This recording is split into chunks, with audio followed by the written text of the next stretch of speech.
मेरे प्यारे देशवासियों, हम जरा आजादी के पहले के वो दिन याद करें। सैकड़ों साल की गुलामी, हर कालखंड संघर्ष का रहा। युवा हो, बुजुर्ग हो, किसान हो, महिला हो, आदिवासी हो, उन्होंने गुलामी के खिलाफ जंग लड़ते रहे, अविरत जंग लड़ते रहे। इतिहास गवाह है कि 1857 के स्वातंत्र संग्राम जिसको हम याद करते हैं, उसके पूर्व भी हमारे देश के कई आदिवासी क्षेत्र थे जहां आजादी का जंग लड़ा जाता था। साथियों, गुलामी का इतना लंबा कालखंड,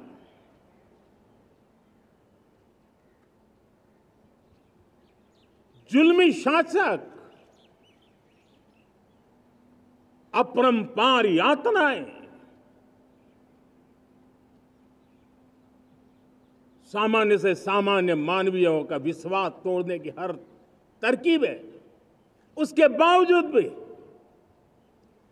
उस समय की जनसंख्या के हिसाब से करीब 40 करोड़ देशवासी आजादी के पूर्व 40 करोड़ देशवासियों ने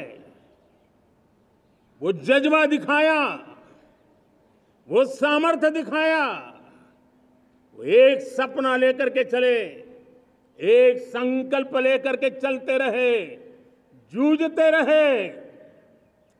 एक ही स्वर था, वंदे मातरम। एक ही सपना था, भारत की आजादी का। 40 करोड़ देशवासियों ने, और हमें गर्व है कि हमारी रगों में उन्हीं का खून है। वो हमारे पूर्वज थे। सिर्फ 40 करोड़ लोगों ने दुनिया की महासत्ता को उखाड़ करके फेंक दिया था, गुलामी की जंजीरों को तोड़ दिया था। अगर हमारे पूर्वज, जिनका खून हमारी रगों में है, आज हम तो 140 करोड़ है। अगर 40 करोड़ गुलामी की बेड़ियों को तोड़ सकते हैं, अगर 40 करोड़ आजादी के सपने को पूर्ण कर सकते हैं, आजादी लेकर के रह सकते हैं, तो 140 करोड़ देश के मेरे नागरिक, 140 करोड़ मेरे परिवारजन